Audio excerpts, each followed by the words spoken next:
I think Ballarat's been very lucky in that I think for decades we've kind of punched above our weight in terms of being just a small regional centre, but in terms of the amount of bands and musicians and producers so a lot of bands become kind of national or even international and stuff, kind of put Ballarat on the spotlight.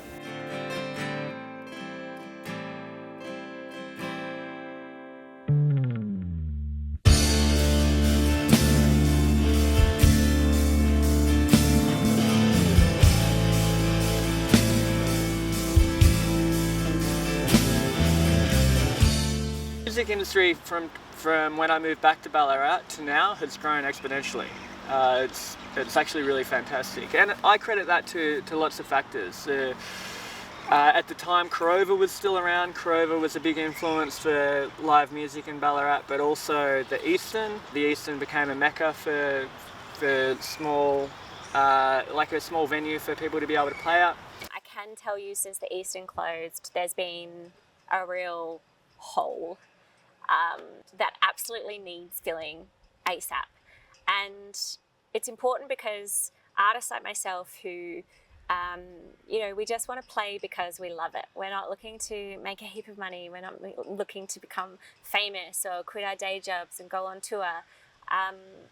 Me and my band, we just want to play music because we love it and it's fun. And it's good to get our friends out of the house and get people, seeing live music, and it's awesome. But you need somewhere to play. Like, musicians need places to play. And the Eastern was so cool because it was this nice, cozy little venue with a small crowd. And yeah, it's really sad that we don't have that here in Ballarat anymore. The Eastern became like our second home. It was all going off until just before Christmas.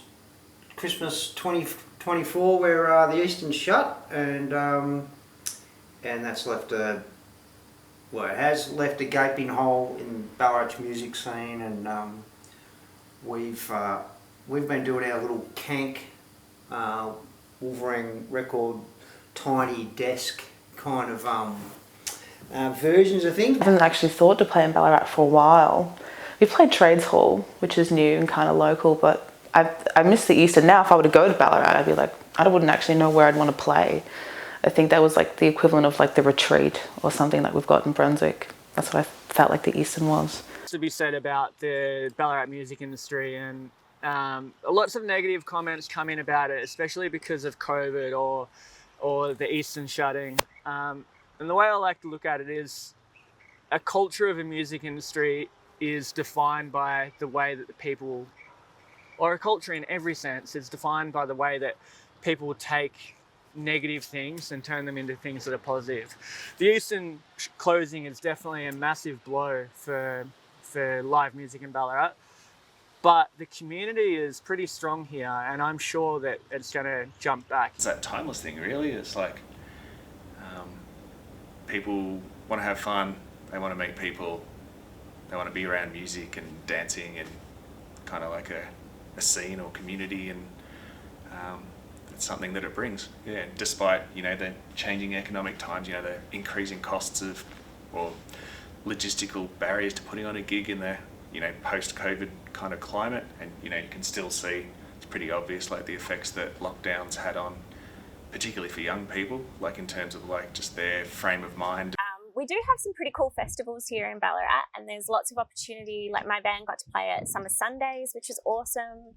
We've got Begonia, and those opportunities are really, really fun, and you get to play on a big stage.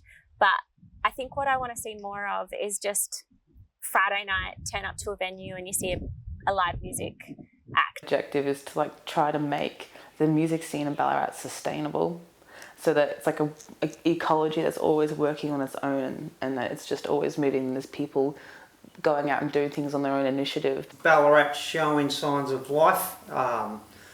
It's like it's like a tree. It's there's some green growing on the new branches. This is my metaphor for the music. How the music in Ballarat is. The venues in Ballarat are pretty like, yeah, they're not making a whole lot of money, but they're still willing to just give things a go. Like if someone comes to them and being like, oh, I want to run like a hip hop night, or I want to do this. We've got a little like rave night on Friday with a bunch of DJs.